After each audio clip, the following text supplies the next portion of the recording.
क्या आप कभी किसी दौराहे पर खड़े हुए हैं, ये जानते हुए कि आपका अगला फैसला न सिर्फ आपके मुस्तकबिल को बल्कि आपके आसपास के लोगों के मुस्तकबिल को भी तश्कील देगा? आज हम मूसा के अलविदाई खिताब के आखिरी हिस्से में दाखिल हो रहे हैं, जहां वो बनी इसराइल के सामने एक गहरा इंतखाब रखते हैं, ऐसा इंतखाब जो सदियों से गूंज रहा है और आज भी हमारी जिंदगियों से बराह रास्त मुखातिब है।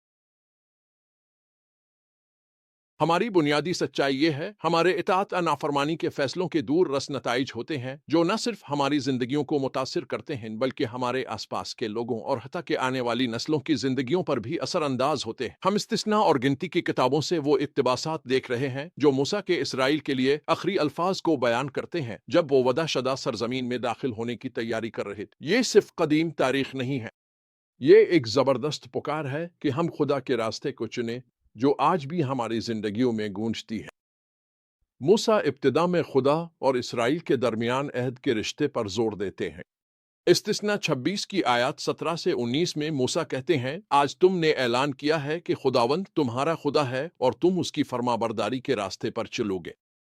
और खुदावंद ने आज के दिन ऐलान किया है कि तुम उसके लोग हो, इसकी कीमती मलकियत। ये बाहमी अहद वो बुनियाद है जिस पर आगे की तमाम बातें कायम हैं। मूसा के पैगाम का मरकज इस्तिस्ना 11 की आयत 26 ता 28 में पाया जाता है। देखो, आज मैं तुम्हारे सामने बरकत और लानत रख रहा हूं। बरकत इस सूरत में अगर तुम खुदावंद अपने खुदा के अहकाम पर अमल करो जो मैं आज तुम्हें दे रहा हूं, और लानत इस सूरत में अगर तुम खुदावंद अपने खुदा के अहकाम की नाफरमानी करो। बरकत और लानत, फरमाबरदारी और नाफरमानी के दरमियान ये वाज़े इंतखाब मूसा के खिताब का मरकजी मौजू है। फिर मूसा वजाहत करते हैं कि फरमाबरदारी कैसी होनी चाहिए।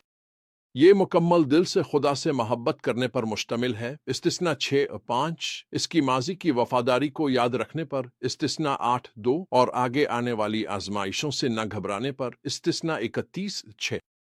ये गरीबों और कमज़ोरों का ख्याल रखने को भी शामिल करता है, इस्तिस्ना 15:7-11, और उन त्यौहारों को मनाने को भी जो खुदा की नजात की याद दिलाते, इस्तिस्ना 16:1-17।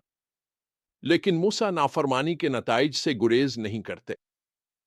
वो खबरदार करते हैं कि अगर वो खुदा से मुंह मोड़ेंगे तो उन पर लनतें आएंगी, जिनमें दुश्मनों के हाथों शिकस्त, फसलों की नाकामी और बिलाखिर सरजमीन से जलावतनी शामिल है। इस्तिस्ना 28:15 से आगे।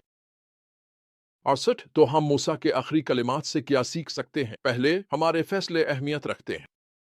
खुदा की पैरवी करने या इससे मुंह मोड़ने का फैसला मामूली नहीं है। इसके हमारे जिंदगियों पर, हमारे आसपास के लोगों की जिंदगियों पर गहरे असरात होते हैं। दूसरा, खुदा की फरमाबरदारी बरकत का रास्ता है। ये खुदा की रजा कमाने की बात नहीं, बल्कि अपनी जिंदगी को इसकी मर्जी के मरकज में रखने और उसकी तरफ से हमारे लिए जो भरपूरी है, इसे पाने की बात है। तीसरा, माजी में खुदा की वफादारी को याद रखना हमें मुस्तकबिल के लिए इस पर भरोसा करने में मदद देता है।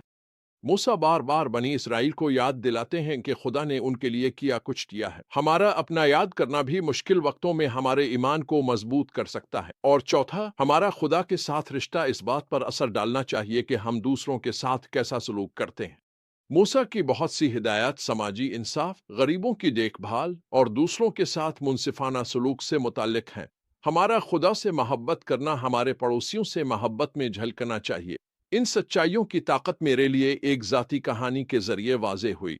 मेरा भाई लीरी कई सालों तक शराब की लत से लड़ता रहा। उसने एक झूठ की बुनियाद पर फैसला किया था, कोई इससे मोहब्बत नहीं करता और वो नाकामी के लिए पैदा हुआ है।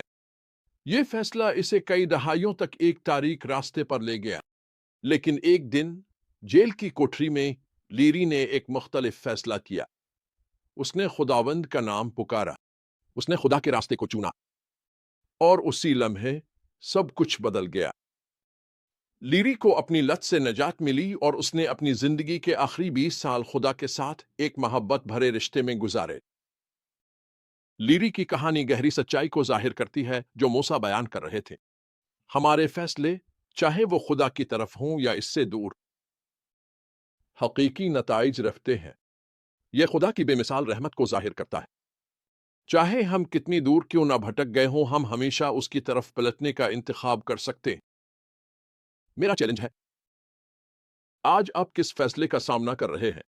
आपकी जिंदगी में ऐसे शोबे हैं जहां आपको खुदा की फरमाबरदारी का इंतखाब करना है।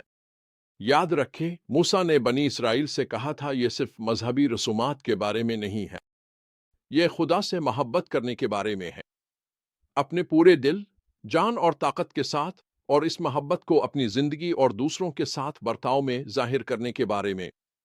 वही खुदा जिसने मूसा के जरिए बनी इसराइल को बरकत और लानत के दरमियान इंतखाब का मौका दिया, आज आपको भी वही इंतखाब दे रहा है। वो आपको अपनी राह चुनने की दावत दे रहा है, एक ऐसी राह जो जिंदगी, बरकत और मकसद से भरपूर है। जब हम इख्तिताम की तरफ बढ़ते हैं तो मूसा के अल्फाज को अपने दिल में गूंजने दें। आज के दिन मैं आसमान और जमीन को तुम्हारे खिलाफ गवाह बनाता हूं कि मैंने तुम्हारे सामने जिंदगी और मौत, बरकतें और लनतें रख दी हैं। अब जिंदगी को चुनो ताकि तुम और तुम्हारी औलाद जिंदा रहे, और तुम खुदावंद अपने खुदा से मोहब्बत करो, इसकी आवाज सुनो और इससे वाबस्ता रहो। इस्तिस्ना 30 आयत 19 ता 20। आपकी मर्जी है, फरमाबरदारी को चुनो, खुदा से मोहब्बत चुन लो, बरकत को चुनो, जिंदगी को चुनो।